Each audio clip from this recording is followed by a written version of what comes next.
Good morning, everyone.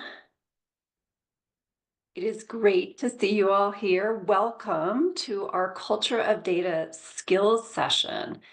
We want to thank you guys so much for coming to this session today. My name is Ann Hill, and I am the Associate Chair for the Culture of Data Conference, as well as committee, along with Taylor Bostic, who is currently the chair of this Culture of Data Conference, and our entire group of volunteers who sits on our Culture of Data committee. We are really excited to present this skills session. We listened to your comments from last year's conference survey, and you clearly spoke about wanting a skills session. Therefore, we restructured this year's conference to make sure that we brought a skills session that resonates with your interests as well as your needs. We are going to continue our very dynamic morning for this Culture of Data conference with our skills session speaker, John Schwabish, who will lay out 3 principles for better data visualization, including showing the data, reducing clutter, and integrating graphics and text. He will also lay out 3 principles for better presentations on visualization, unification, and focus, which are the 3 keys to better data communication. Prior to having John speak, I now have the pleasure, though, of introducing this session's sponsors. We're really lucky to have 3 sponsors for this session. We would not be able to deliver such incredible and wonderful programming without the support of these amazing organizations. First, I would like to invite Natalie Finke and Lindy Kenlon from the Trailhead Institute to say a few words. Natalie and Lindsay, if you'd like to come off mute. Hi, I'm Natalie Finke. I'm a 6-year member of the finance team at Trailhead Institute. Trailhead Institute is a nonprofit public health organization based in Colorado. For over 30 years, we have developed coordinated community-informed solutions to public health challenges, leveraging our knowledge and relationships within the public health system. Our work focuses on collaboration, building community capacity, and advancing justice. Through fiscal sponsorship and strategic public health programs, we bring together partners and communities with a shared goal, enhancing public health for all. Our initiatives actively engage the community and turn public health potential into reality. We understand the importance of how we use, collect, and value data, and we are excited to support the Culture of Data Conference and to explore ways to better collaborate with communities and utilize data to create a healthier Colorado for all. Thank you to the Colorado Public Health Association for facilitating this gathering, and to Jonathan Schwabish for organizing this important session on better data communication. Thank you so much, Natalie. I'd now like to invite Orlando Ortiza with the Eagle Valley Community Foundation and the Mira Bus. Orlando, you have the floor.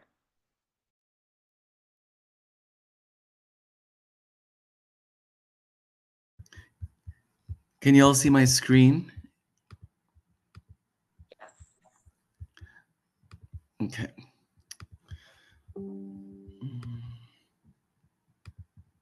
Okay, my name is Orlando Ortiz. I'm the Mirabus Program Manager for the Eagle Valley Community Foundation. We are a mobile resource community center and health clinic that travels throughout Eagle County, Colorado to visit the higher need communities and bring free services and resources to our community. We serve about 99% Spanish-speaking population in Eagle County, and as we are talking about today, everything is data, right? All the information we track for all of our visitors goes into our dashboard that tells us what are the top needs in our community, what are the program services that we provide, including how many bus visitors we have. We're even part of the mobile health map that tells us how many emergency department visits are avoided and how many life years are saved. Recently, we worked with the University of Colorado in Denver to do a program evaluation to see what the impact we were having in our community. But at the end of the day, I feel that if we don't have that trusted source, that bicultural, bilingual service that we provide to our community, we feel that the data doesn't have that much value in our community. Thank you very much. Thank you so much, Orlando, and thank you to the Eagle Valley Community Foundation. Our last sponsor for this session is One Health Analytics and Consulting. I would like to invite Kalinda Gupta to say a few words. Kalinda. Thank you, Anne, and thank you everyone for attending today. I know we're all very excited to hear John Schwabish do this presentation today and just get better at doing data presentations. One Health Analytics and Consulting is just a small public health and independent research consulting firm that believes in open and community science. We have a couple of different trans and interdisciplinary projects going on and are able to take on students for capstones and have ability to take on some public health consulting contracts in a various number of topic areas, as well as strategic planning and business management, as well as nonprofit management. Again, thank you all for having us today, and thank you all for attending. Thank you, Kalinda. And thank you to all of our sponsors for this particular session. We really appreciate your support in bringing this conference to life. I would now like to warmly welcome our speaker, John Schwabish. John is a senior fellow in the Urban Institute's Tax and Income Supports Division and the founder of the data communication firm PolicyViz. John, the stage is yours. Thank you, Anne. Hi, everybody. Good, well, I guess morning your time, afternoon my time. Thanks so much for having me. Excited to be here. As Anne mentioned, I'm going to talk about two big things today, all under this umbrella of how to be a better data communicator. And so I'm going to focus first on data visualization, and then we'll turn our attention to presentation skills. And I'm going to focus primarily on the data side of things. And I'm also going to warn you right up front that I'm going to ask you to do a few things in the chat window. So you're going to have to, I'm sure you'll spend some time looking at your email, but I'm going to encourage you to pull back for a little bit and spend a little bit of time with me working in the chat window. And just to sort of set this up overall, you should feel free to ask questions during the talk. I'm happy to answer those as we go along. So I just want to start with how I got to where I am today. As Anne mentioned, I am a senior fellow at the Urban Institute, where I do research in one of our research divisions and also work in our communications department. Prior to my time here at Urban, I was a analyst at the Congressional Budget Office, working primarily in the group that does Social Security research and forecasting. About, I would say, maybe like halfway through my tenure at CBO, a few of my colleagues were working on a report where they were going to report out to Congress 30 different options for Social Security reform. So this was kind of at the height of this discussion. This was kind of right after the Bush years of talking about privatization, and so Congress was kind of interested at the time of talking about how they could reform or improve the program.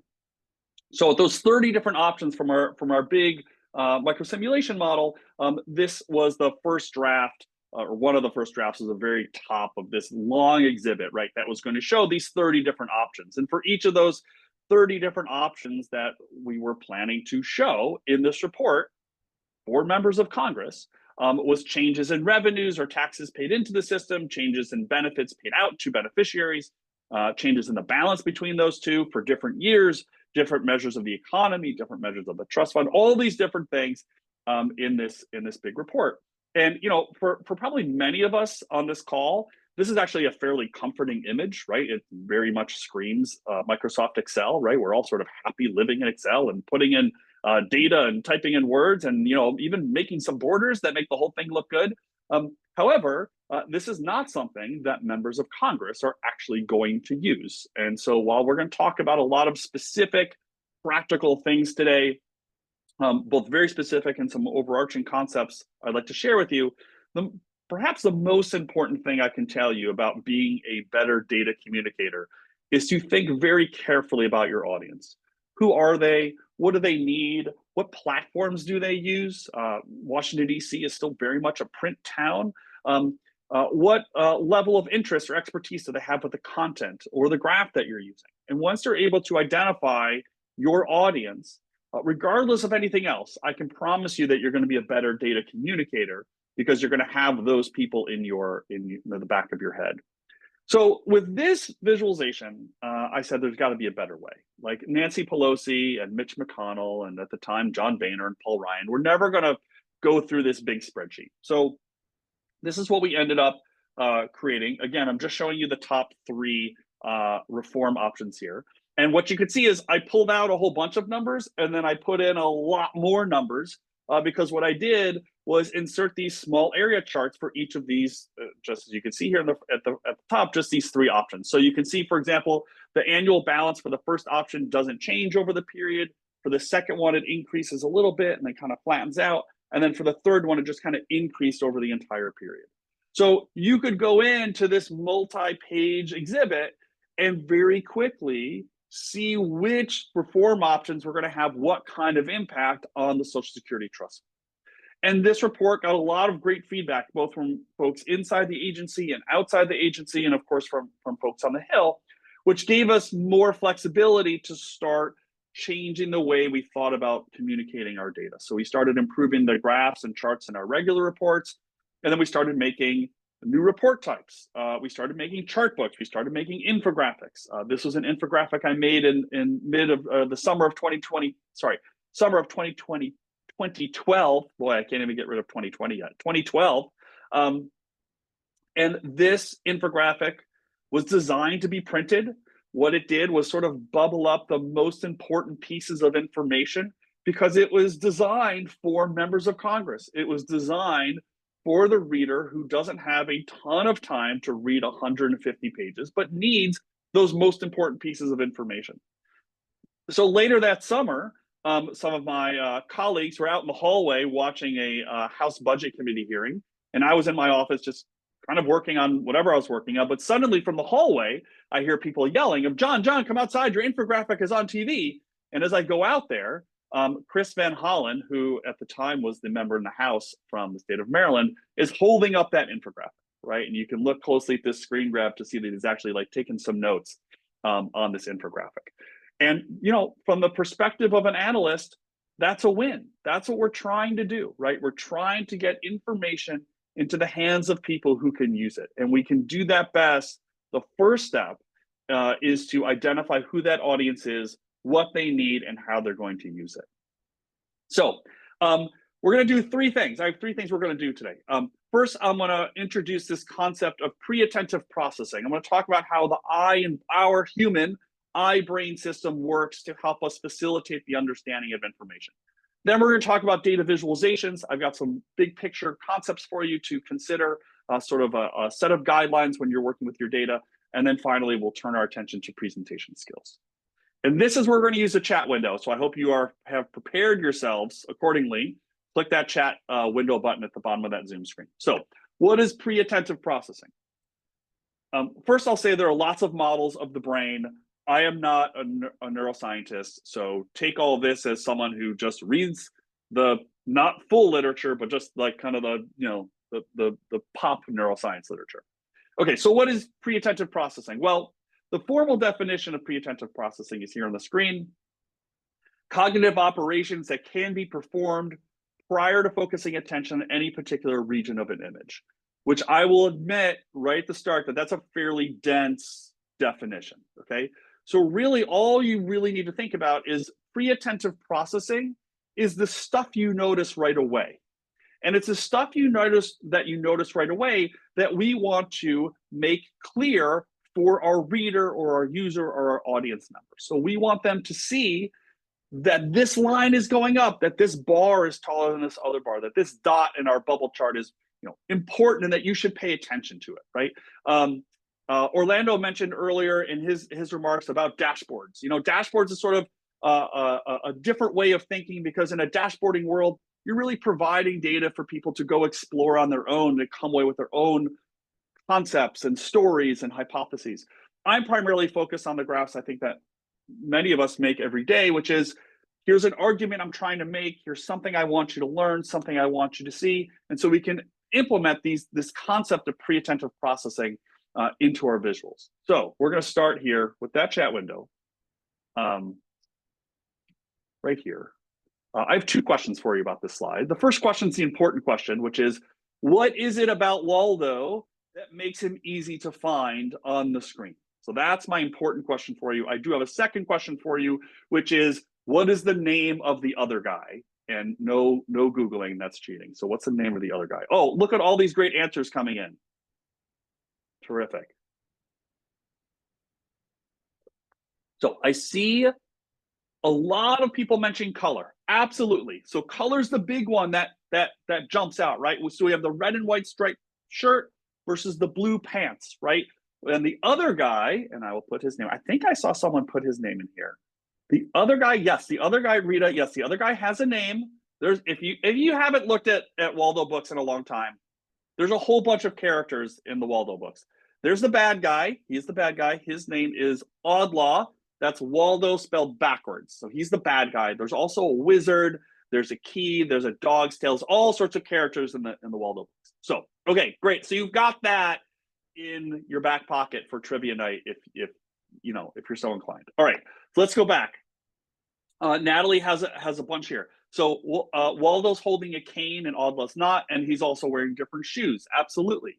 Let's see, I'm going to sort of scroll up and down here. So we definitely have all the colors. Oh, Dennis had it right. Dennis is Oddlaw. Dennis, you had it right. Good job. So we've got the color. We've got the clothes. We've got the stance. Yes, someone mentioned his stance. So Waldo's the good guy. He's standing straight up. Oddlaw's the bad guy. He's got the kind of bad guy lean, right? And Kalinda just mentioned the mustache as well, right? So all of these things, and let's just take a few. Color, the added object of the cane, and the posture, the angle of Waldo's head and back, are all things that we would call pre-attentive attributes. And there's a whole set of pre-attentive attributes. I'm just showing you a handful here. But basically, in each of these 15 little groupings, you can see the thing that's different from the other things, right? So you can see that the shape or the width of a line or different colors or different sizes or different positions helps us very quickly and easily identify the thing that's different from the other thing.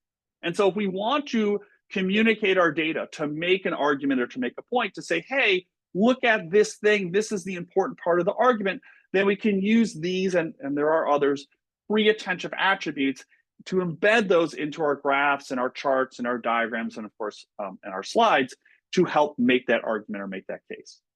So let's continue using our chat window. Let's test pre-attentive processing. And we're not going to start with data or data visualization. We're going to start very simply with a photograph. So here's my question for you. Just put your answer into the chat window. Where does your eye tend to go first when you look at this photograph?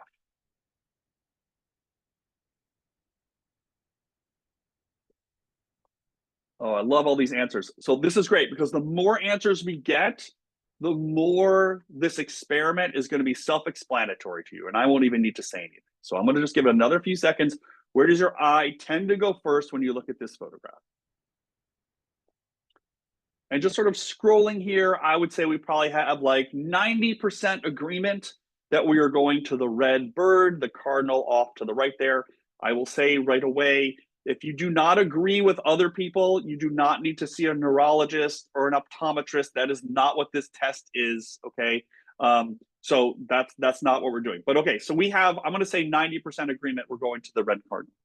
Let's do the same experiment with another photograph. Where does your eye tend to go first when you look at this photograph?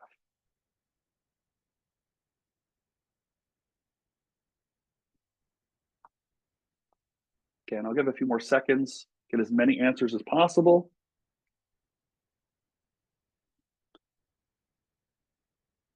And a few people are saying everywhere. Yeah, everywhere is an answer. Everywhere is possible. You're not sure where to focus. That's totally fine.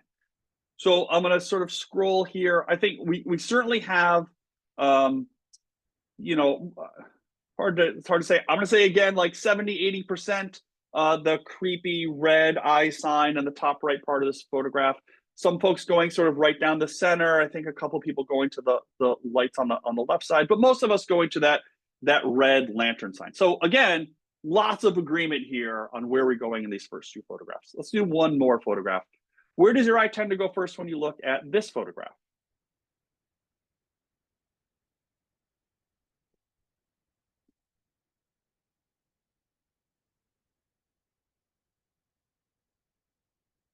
You notice here, as you watch these answers come in, we do not have agreement. Some people going to the bananas, some people going to the oranges, some people going to the succulent or the plant, or some people call it the green thing.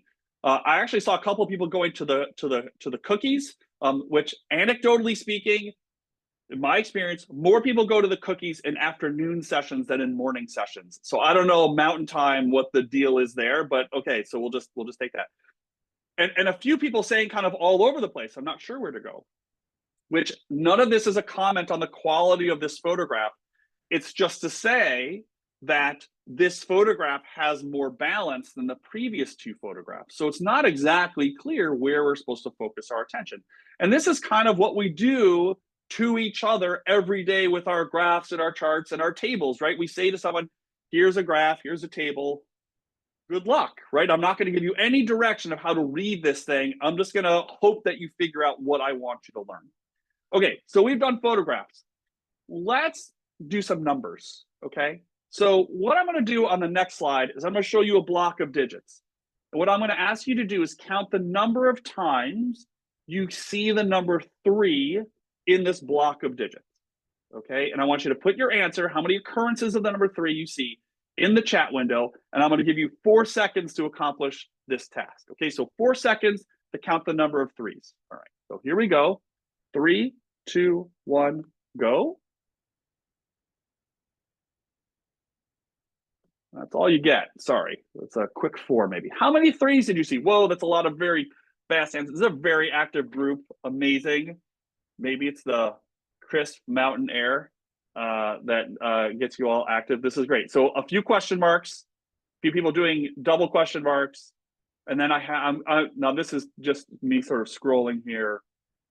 I see a range from, I don't know, like 3 to 10. Okay, fine. So let's just count that as our range. 3 to 8, 3 to 10, something like that. Okay, we're gonna do it again. I'm gonna show you the same total number of digits in that block, but I've moved them all around. Okay, so they're not in the same position. So I'm going to show you the same block of digits. I'm going to ask you to do the same thing, count the number of 3s that you see and put them in the chat window. This time, however, I'm only going to give you 2 seconds to do this task. Okay, so 2 seconds, same task, number of 3s that you see on the screen. Okay, so here we go. 3, 2, 1. Oops, sorry. Someone tried to get into the room and it messed up my window. All right, we're doing it again. All right, count the number of 3s that you see. 2 seconds. Here we go. 3, 1, go. How many 3s did you see that time? Holy moly, look at all those 7s rolling through our chat window, right? It reveals itself. I don't even need to do anything, right? Why are we so much faster and so much more accurate, much more in agreement in the second round than in the first round? Well, obviously, yes. Thank you. Oh, okay. You all just tell me. Yes. Condition to look for 3s. I don't think that's in the human genome, but I'm gonna take that one. Yes. So as you mentioned, they are highlighted, right, in the sort of in the literature, right? So we would call this enclosure, right? Because I kind of drew a box around it. But yes, I wouldn't have to necessarily use a box or that highlight. I could use color, or I could use the thickness of a line. Lots of different ways for me to implement my pre-attentive attributes onto this very simple task of looking at numbers on a page. So now we get to data visualization. And of course, you can be extending all of this to slide design. The pre-attentive attributes of a line chart is the position of the points in the space. I can move your attention to the right side of this graph if I was back in my CBO days by adding this big box for the forecast or the projection area, right? I could move your attention right over there to the right side of the screen. And you see this in lots of different examples. I love this example from now defunct 538. I know nothing about soccer, I'll put that out there, but I do love this graph for a couple of reasons. One, if I were to ask you prior to showing you this slide, if a line chart with 3,300 lines on it would be a good graph or a bad graph, I would put lots of money in the majority of people here saying that's going to be a terrible, terrible, terrible graph. And yet I think we could all agree that this is actually a very good, effective graph, because it's very clear, without even showing you the article that this was taken from, that we are supposed to learn or focus on Messi and Ronaldo, maybe the only two soccer players I know, right? Why do we see those? Because the position of those lines is so much different than the other 3,280 lines. Those lines are thicker, they are colored, they are labeled. All of those pre-attentive attributes are working together to make it clear what we're supposed to focus on, right? And again, I don't mean to pick on Orlando, but because he went first and he mentioned dashboards, that's the hazard when I'm gonna follow you.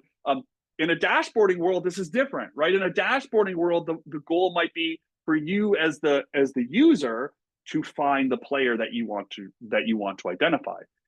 In this case, with a static graph where 538 is making an argument on how great these two players are, it's a different task. And so I love this graph both because it does such a good job of showing how these pre-attentive attributes work, and also just demonstrates that we don't always need to narrow our data down or winnow our data down to the 1, 2, 5 things we want to show. Because if I did that here and I winnowed down to just Messi and Ronaldo, and you are like me and don't know anything about soccer and looked at 2 lines in a space, you'd be like, okay, it's 2 lines. I don't know if that's good. I don't know if that's bad. It's at the top.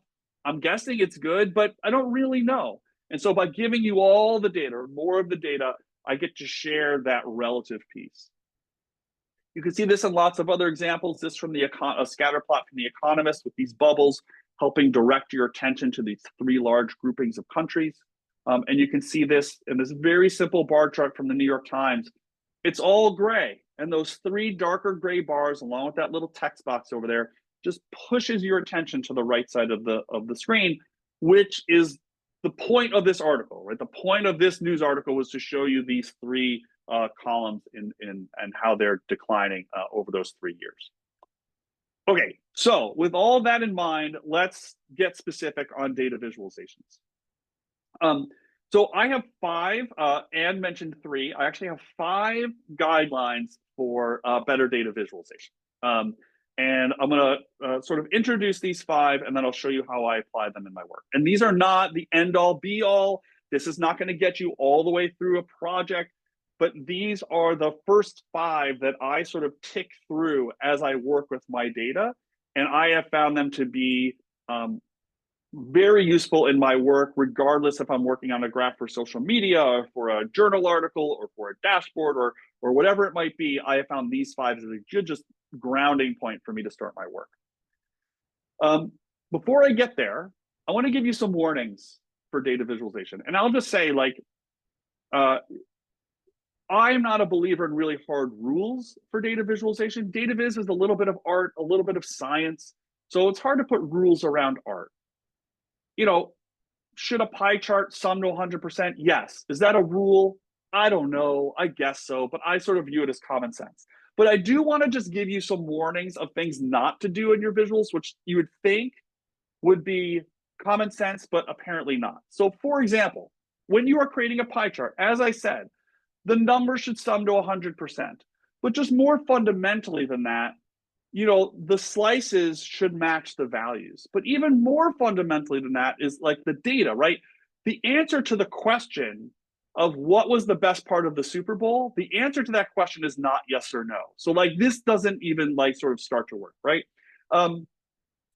If you ever made a Venn diagram, you just like want to know how Venn diagrams work, because you do not want to work for this company. You want those 4 good things to be in part of their values.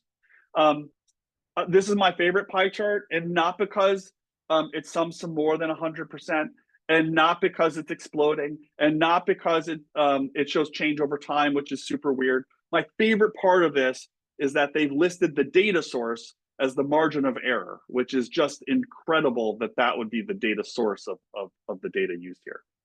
I have no idea what's going on with this gauge chart. I can't figure out where I'm supposed to put things, that it also adds to more than 100%. I have no idea what's going on in this gauge chart.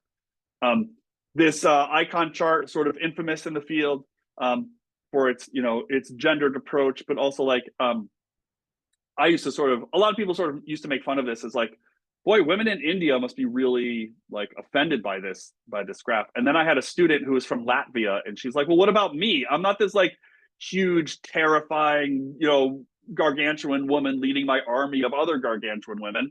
So this graph is just like, you got to be careful with your icons. I'll give you a second just to enjoy this last icon chart. And again, you just got to be careful with using icons. You wouldn't want to separate heads from bodies unless you are actually, showing data for decapitations, which probably many of us are not doing. Okay, so just a little fun to be careful there. Okay, so my 5 strategies. So my first strategy is to show the data, which sounds obvious, but unfortunately, not many of us don't end up showing the data, or don't show it clearly enough, or hide lots of things, or bury them behind text or data markers or grid lines or other things. What you see in front of you is what's called a dot density map. So a dot density map places a dot or a shape for every person or every object in the geography. This is a dot density map of the United States built by Aaron Williams, formerly at the Washington Post. Aaron put the dots on the map, colored them by race or ethnicity. And if you have basic understanding of the US geography, you can see the country as a whole. You can also see, if you have more familiarity with the country, you can see the large urban centers like Denver and Dallas and New York and Chicago and Atlanta. But the thing that you'll notice about this is that Aaron doesn't draw the borders for the states. He doesn't label the states. He doesn't label the cities. So the only thing you're seeing here is the data. That's all you're seeing. And it doesn't mean that we need to show all of our data all the time, but we want to lead with showing the data, because that's the whole point of creating a data visualization, is to show the data that people can learn something. Otherwise, we're just painting pictures. So that's the first guideline or strategy, is to show the data. The second strategy is to reduce the clutter. And so that extends to your data markers, your data labels, your grid lines, your tick marks. The USDA here, they love 3D. I don't know what's going on over there. They love 3D. Want to get rid of the 3D. Whatever this like dragon scale fish skin shape is on these bars, we can get rid of that. Depending on your monitor, on my high-res monitor, the red outlines around the bars just kind of like burn into my retinas. Like all of this stuff makes the graph harder and harder to get to, so that we can learn from it, which is the entire point.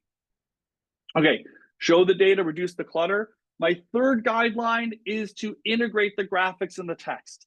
I am a huge believer in good active text in and around your graphs. I'm sure you have heard, or maybe you've even said, a good graph, the best graph, is one that you can understand immediately, that you can just glance at it and you get it right away. And I fundamentally disagree with that, because the only thing you're going to be able to do when you glance at a bar chart, for example, is that this bar is longer than this bar. That's the only thing you'll get from it. But what you need to understand the graph is some words. You need some text. You need at least some labels. But I would take that even further. And the biggest thing I can tell you about integrating graphics and text is to have a good active title with your graphs. Tell people what they are supposed to learn from the graph, rather than just describing what's in the graph. And in this example from the Los Angeles Times, they have, in addition to the standard labels, for example, labeling the cities on this bubble plot, and labeling just the horizontal axis at the top of the violent crime rate change, they've added additional layer of annotation to help people understand how to read this graph, with the big red box in the top right that says worse, and the big blue box in the bottom left that says better. so I can learn right away how to navigate my way through this chart. Because again, not everybody knows how to read this chart type. And if I was going to publish this in the Quarterly Journal of Economics, I wouldn't worry about all of that. But if I'm publishing it in the Los Angeles Times or an Urban Institute blog post, I might have to add this annotation layer to help people understand what they're reading. Okay, so our first three strategies are to show the data, reduce the clutter, and integrate the graphics and the text.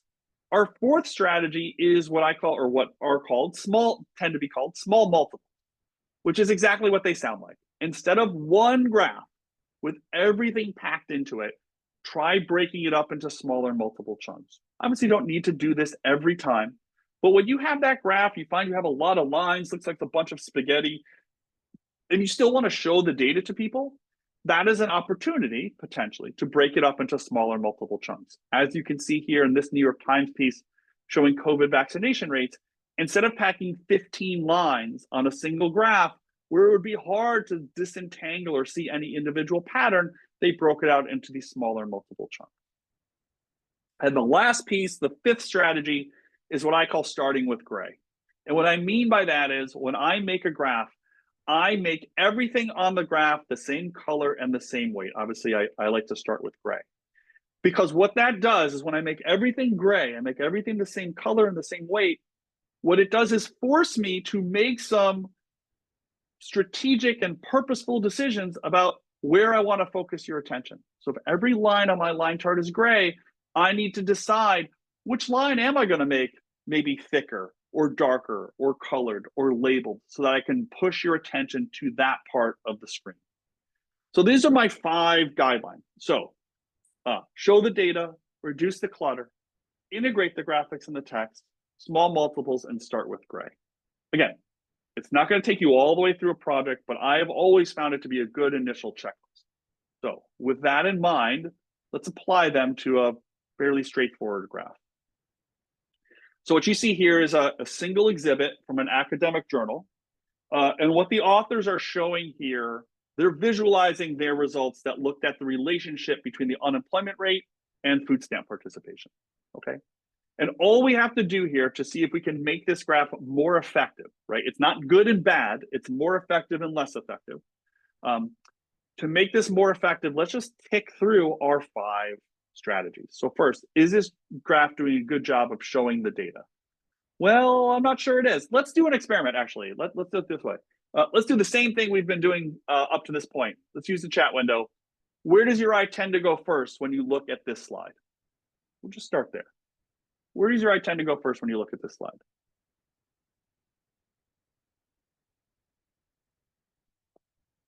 Now, I'm going to try to do some math in my head here to see mode and median answer. So that's going to be hard to do, but I'm going to give it a shot. Okay, I think we've got 2 modes. All right, I think we have kind of 2 groups here, more or less, you know, with some people dispersed around. One group is sort of going all over the place. Yes.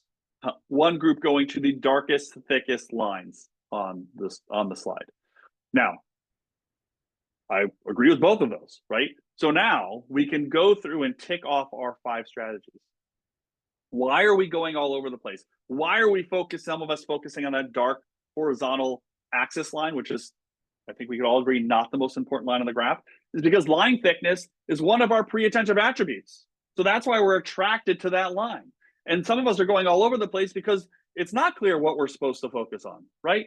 So let's tick through the 5. Is this graph doing a good job of showing the data? It is not, because the balance between the most important thing, which is the data line, and the axis line is totally flipped. It's totally off. We want the data line to be the most important thing. You'll also notice that there's 2 data points that they just omit from the graph. So we're really not showing all the data. What about our second guideline, reducing the clutter? Well, there's a lot of tick marks here we probably don't need. There's these percentage signs and y-axis labels we probably don't need. There's frames around all 4 of the graphs. We probably don't need those. So there's a lot of clutter on this graph that we can probably strip away to just help people focus on the data. The third one is integrate the graphics and the text. I'm positive you don't know what WE or SS or AO stand for. No, I did not cut off the footnote to this chart. They were not defined or anywhere around the chart. You had to like flip like 10 or 15 pages earlier in the article to find what these abbreviations are. So we don't really know what these things mean. Our last two, small multiples. Yes, we have small multiples here. This is great. Imagine this as a single graph, right? 12 lines crisscrossing each other, confidence bounds all over the place. It would be impossible to read. And our last one, start with gray. So let's look at a redesign where I'm going to start with gray. So here, everything, all the lines, the grid lines, the data line, the confidence bound lines, they're all the same thickness. They're all the same color. I have already made a few changes here. As you can see, I have spelled out each of those abbreviations. So now you know that AO stands for adult only and WE for welfare cash assistance. And I've eliminated 2 sets of axis labels just because I'm not sure they're absolutely necessary. And by starting with gray, I'm here. And now I have to decide, where do I want to focus your attention? How am I going to do that? Well, the way I'm going to do it is I'm going to make the data line that thickest, darkest line on the screen. I'm going to make the 0-axis grid line a little bit darker because I want it to be clear that that's 0. That 0 is not at the bottom, which I think would be our sort of our instinct. And I'm going to make the confidence bounds, of course, a little bit darker as well. Now, you may come back to me and say, yeah, this is better, but I still want to have the axis markers all over the place. And I'll say, that's fine. And you'll say, I want the confidence bounds to be dashed, not solid. And I'll say, that's fine. There's no absolute right and absolute wrong when it comes to data visualization most of the time, right? Again, it's a little bit of art, a little bit of science. All we are trying to do is make our visuals as effective as possible so that people can learn the thing we want them to learn. Now, having said all that, I'm going to share with you the only rule, and as far as I'm concerned, the only rule of data visualization. And the only rule of data visualization is that your bar charts should always start at 0. And it doesn't matter if they're oriented vertically or horizontally. Your bar chart should always start at 0. This rule does not apply necessarily to line charts or scatter plots or dot plots or other chart types, because the pre-attentive attribute of the bar chart is the length or the height of the bar. And so that's why we want to start our graphs at 0. So here is sort of a fairly infamous example from Fox showing the top marginal tax rate towards the end of 2012, going from 35% to 39.6%. And it looks like this huge increase. Okay, so what's happening here? I'm going to give you just a little bit of math. Not a lot of math because it's a Thursday morning. We don't need a lot of math, just like a little math intuition, okay? So a sprinkling of math, a scent of math. Okay, so imagine that the increments along my y-axis here are each an inch, okay? So if I take a ratio of the heights of these 2 bars with the vertical axis starting at 0, I get a ratio of 1.3, okay? Now, let's change where we start. Let's start the axis not at 0, but at something else. Let's start it at 100. Now, I do the same thing. I recalculate, and here I get a ratio of 2. So by starting this graph, starting this bar chart at something other than 0, I overemphasize the difference between the 2 bars. And you can see this implemented in the Fox graph, right? Where on the left is the graph they started at 34%, and on the right is the graph that I started at 0%. So that's the rule, okay? Bar charts start at 0. I will also say, this decision that Fox made to start the graph at 34 is a completely arbitrary decision, right? 0 is a normalized number. 34% is completely arbitrary. So they could have chosen 32 or 30 or 29.7 or 16.4. They could have chosen any of those numbers.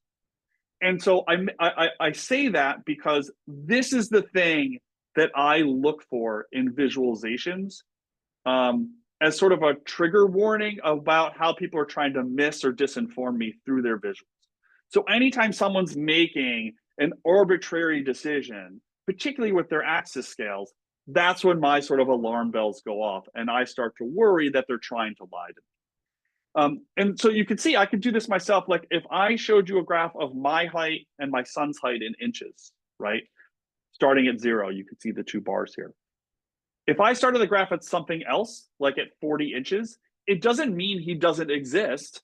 I just made this arbitrary decision about where to start my graph, okay? So the number one and maybe only rule of data viz, aside from, yes, pie charts have to sum to 100%, your bar charts, bar, column, horizontal, vertical, whatever it is, they should start at 0. Okay, I'm gonna pause there and see if there are any questions about data visualization. I mean, I'm sure there's lots of questions, but anything I could answer, relatively quickly. All right. Oh, okay. Oh, lots of questions. Okay. Okay, so let me take Kalinda's question first. On, say you've got a normalized value, so blood pressure at 120, like if a person has a blood pressure of 0, we have bigger problems than worrying about the graph. I would say, I guess 2 things to that. One, when we're, so 0 is a normalized number that makes sense. So if you, for example, took, I'm just trying to think of a data set here, took the number of the number of unemployed people and you normalized everything to 1, right? So you have this long time series and you said, okay, so the first value is 1 and then it's going to be a difference off of that. Then actually the 0 kind of becomes 1 in that way, right? Because the 1 is now the normalized value. So that's the first thing I would say. And secondly, I would say, Kalinda, Kalinda, I would pull all the way back to where we started, which is on audience, right? That if you are creating a graph for, let's say, other doctors, that knowing the difference between 150 and 160, that difference is really important. And we're not so much worried about sort of the objective accuracy of the graph starting from 0. Then again, if that's for the audience, that doctor audience needs to know that small difference, then I'm fine bending these rules, right? Because it's all about the audience. And I see Raleigh's question about, so hopefully that's helpful. And I see Raleigh's question about accessibility. Yes, I have a lot of resources on accessibility. Real quick, I've written a guide to accessibility in data visualization as part of the Urban Institute Do No Harm project, which focused on data and data equity. So there's a volume in there on accessibility. And I will just say, I obviously don't have time to go into a full accessibility piece here. I will just say that the data visualization field, in my opinion, is overly obsessed with red-green color blindness or color vision deficiency. There are lots of other both permanent and temporary impairments that will impact people's ability to work with your content, right? If I smash my hand into this door on my way out of here and I can no longer use my mouse, that is an accessibility consideration that needs to be thought about when it comes to visualizing data. Just that very simple example. So you can sort of branch out from there. But yes, there are a lot of great tools in there, and I'll give you one more. There are lots of other really good color tools to do some testing. This is my favorite, or one of my favorites. That is a color checker, a contrast checker, where you can check the contrast between pairs of colors so you can see whether they meet basic accessibility guidelines. Okay, so hopefully that was useful. I'm gonna keep going because Anne's gonna yell at me if I get you guys over time. Yes, okay, so presentations. Very quickly, some more warnings. You don't have to have an MFA in design to know what bad design is, okay? And I am not a designer, so I don't pretend to be a designer. I don't know what the European Food Safety Authority is. I'm pretty sure it's an important agency. And the fact that they use Comic Sans in the title makes me laugh every time I share this slide. Stuff like this is sort of the standard one, right? This is like your bullet point lead-in slide where you put all the text on the slide. I'm going to show you 2 here. This is from a conference that I go to every November on public policy. This is a picture I took. I think it's from the 2019 conference when it was in person before the pandemic. This is a picture of the slide from the front row. right? And so imagine what someone in the back row is thinking when they have this slide go up there, okay? So yes, Dennis, this is absolutely painful. I'm sorry if you're gonna need a Tylenol after this. Okay, so I had 5 strategies for data viz. I have 3 strategies for good presentation design. So you're gonna have 8 things to remember at the end of this talk, plus the fact that the bad guy in the Waldo books is Odla, so you have 9 things you have to remember. Okay, so presentation strategies. First strategy will not surprise you, to visualize as much content as you can, okay? Use graphs, use charts, use diagrams, use icons, use photographs, use illustration. The more visual you can make your content, especially in a presentation, the more likely it is your audience is going to remember and recognize that information going forward, okay? The second strategy is to unify your content. And what I mean by that is sort of the basic one is, obviously what you show up on the screen should unify with what you say, right? Those two should obviously go hand in hand. But you should also have a unified look to your slides. And I don't just say this from like, let's make them pretty, but we should have a consistent color palette, consistent layout, consistent font. Because for example, if you're showing a series of bar charts for, let's say, Colorado and Arizona, and you're using blue and red, and then halfway through your talk, you switch to green and purple, suddenly your audience has to try to figure out what's changed. Why are things different? And as they're trying to figure all that out, they are not paying attention to you as a speaker. Also, as a really simple example, when you click from slide 7 to slide 8, and your title bar moves just a little bit because you didn't put it in the same spot on the 2 slides in PowerPoint, this movement, this animation is a pre-attentive attribute. So that attracts people's attention. And again, when they see that movement, they're trying to figure out what changed. Even in that split second, they're not paying attention to you as the speaker. Finally, the most important one, just to focus your audience's attention where you want it at all times. My mantra for good presenting is a presentation is a fundamentally different approach to communication than a written report, okay? If I give you a written document, you have time to think about it, to take notes, to highlight, to get a sandwich and come back. You have that luxury, that time, that attention that you can ebb and flow. When you are presenting, your audience does not have that same luxury. They are bound by what you say, how you say it. So what you want to keep in mind is that a presentation is fundamentally different. So if you're copying text out of your report and creating bullet points in your slides, it is not going to be an effective presentation of that concept, of those concepts. Okay, so I don't have, I'm not gonna, I have just a couple of things I want to show you about building better slides, and then a couple of like slides that really just irk me. So as you can tell, hopefully, generally, I'm pretty loose about a lot of these things. Like, you want to use green and I want to use blue, it's okay, we can still be friends. When it comes to slides, there's a couple things where I really do put my foot down. Okay, but let's start with building better slides. So I'm going to introduce a concept that I call layering.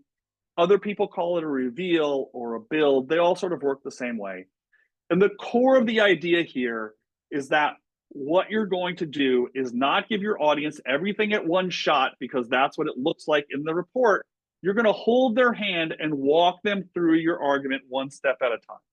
So this is from my former boss at the Congressional Budget Office, sort of simplified version of it.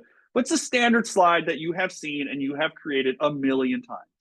And what happens here when you put this slide up is that your audience starts reading it, and they cannot simultaneously read all the content and understand it and listen to you. So they cannot do that. So what I'm going to do is demonstrate how to use what I call this concept of layering, which is going to get you back to your same spot, okay? So instead of showing you all the bullet points, I'm going to show you the first bullet point. And depending on where you are, if it's a keynote address in front of 5,000 people, maybe you read it. If it's a small group with your colleagues of 12 people, maybe you just let them read it for a moment. So I'm going to give you a moment to understand this, and then I'm going to talk about it. Because if I don't have anything else to say about this bullet point, then I'm just forcing a room full of adults to sit down and read together. And that is a waste of everybody's time. The next thing I'm going to do when I'm done is go to the next bullet point. I'm going to gray out the first one, and show you the second one. And then I repeat the process, talk about whatever I want to talk about, and then I go to the third one. And I do this, depending on how you like to work, you can do this as 3 separate slides, or you can use the animation in PowerPoint, the very simple animation, none of the crazy blinds and checkerboard and all that kind of stuff. So what I've done here is I have focused your attention. I've used one of my strategies. I've focused your attention going from one slide to the next. But I can also make this more visual. So instead of showing you this bunch of text, I can really just say, if I go back here a second, you'll see there are 2 numbers in each of these bullet points. So let's not even use text at all, because it's not a report. So I'm going to show you just these 2 bar charts, and I'm going to talk about it. And then I'm going to go to the next slide, and I'm going to talk about it. And then I'm going to go to the third slide, and I'm going to talk about it. I'm going to click back and forth here just so you can see that what I'm doing here is using all 3 of my strategies. I have visualized my content because I'm using a bar chart rather than text. I have unified the content because all the bars start in the same position, right? You notice in the bottom part of the bars, they don't move. The only thing that moves is the height. And then the position of the title, for example, also doesn't change. So the only thing that you focus on is the data. And then finally, obviously, I'm focusing your attention as I walk through each of these slides. Okay, I'm going to just go very quickly through tables because I want to get through one more thing because Anna's starting to get nervous, and I'm gonna put you off track here. Tables are even worse. I don't know how many times I've seen this. Someone puts a table up and they say, "I know you can't read this, but," and then they just continue talking as if they've solved the problem by admitting that they've made a bad slide. And you can try layering this, but it still doesn't really work, right? So what you need to recognize for a table, in particular, if you are doing statistical analysis or regression analysis, is that not every number is equally important, that you're generally focusing on 1, 2, or 3 things. So just focus on those 1, 2, or 3 things. If you want to provide a PDF or a link or a piece of paper for people to see all the other numbers, then you should feel free to do that. But in the presentation, you've got a 10-minute conference presentation. You're not walking through all these numbers. So you don't need to show all of these numbers. And then also, again, just using these strategies, we can also make this visual by using a bar chart or other types of charts. So for example, here, this is a dot plot. Again, I would layer this. So I talk about this one, talk about this one, talk about this one, talk about this one. And I'll also say just practically, don't worry about making 4 separate graphs and trying to get them to line up exactly because it'll never work. Just add a box on top of it. Just add a white box on top of the whole thing. No one needs to know that they can't see this because you've changed this box. Just throw a box on top of it. You'll be fine. Okay, here's my last slide for you, my last tip. This is where I threaten my students that I will fail them from my class if they do this. Your last slide should not be this. Your last slide should not be this. And for everything that is good and holy in this world, your last slide should not be this. This is a wasted opportunity. This is a waste of time because all this says is that you are a polite person. Your last slide should be content. So if I'm doing that CBO talk, this is going to be my last slide. And I'm going to sum up whatever my summary content is at the end. And then I'm going to say, thank you so much for having me. What questions do you have? And now I have 10, 15, 5 minutes of questions. And what everybody is seeing and what's being burned into their brains is this statement. So your last slide should be whatever the headline is of your talk, whatever the call to action is. What do you want people to do? And put that on the last slide. Having this thank you slide and having this sit up there for 10 minutes is a hugely wasted opportunity to make sure that people understand what your final statement is. In particular on Zoom, because many of you are checking your email right now, and if I left this up for 10 minutes, at least I would have you know this. All right, so I've got a minute left, so I'm gonna move very quickly to the end so that Ann doesn't yell at me anymore. Start with gray, real simple graph here. If I gave this to you, you could learn it, you could understand it, not particularly exciting.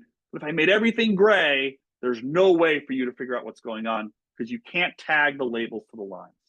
So this forces me to make a decision. I'm going to make this line that's going up, I want that to be the line that I want to focus on. I want to make that bold. I want to make that colored. I'm going to make it thicker. I'm going to fill it in for the rest. And then I'm going to do all the things we've been talking about. I'm going to add some labels. I'm going to add some annotation. I'm going to add a arguably good title.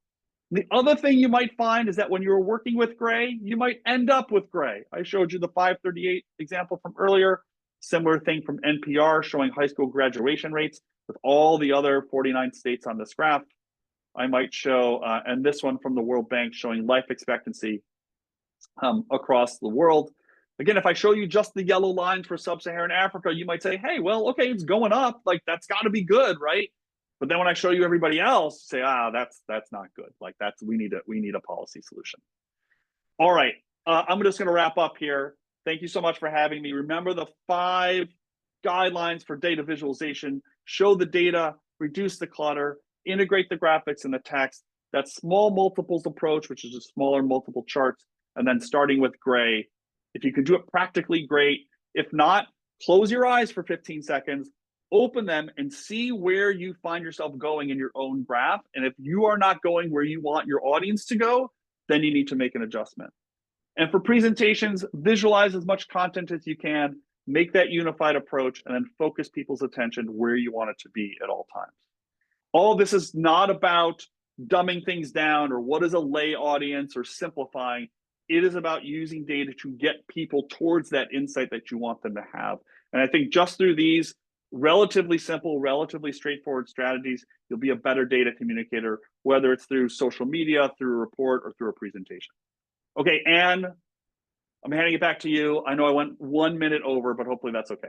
I appreciate it. Thank you so much for those who have attended, and thank you to John for this tremendously engaging presentation. If you guys could use your icons on Zoom to show your appreciation, this was fabulous. And I know we didn't have a ton of time for questions, so I am sorry, John, I did do this. I put your PolicyViz link in case people want to explore a little bit more about what you do in your work.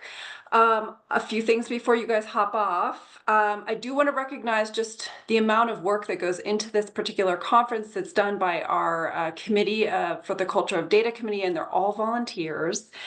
Additionally, there will be a conference evaluation coming out tomorrow, so just be prepared. If you recognize that we did bring this skills session in because of what we listened and heard about from last conference, so your input is really important. And we will have a 15-minute break before our network and nibble session, which begins at 11:30. And this is just a reminder that this is the upcoming session is an interactive session where we hope you'll be able to eat lunch while also meeting fellow public health professionals and data professionals. So take a quick break, grab your lunch, and we will see you back here shortly. And thank you so much, John.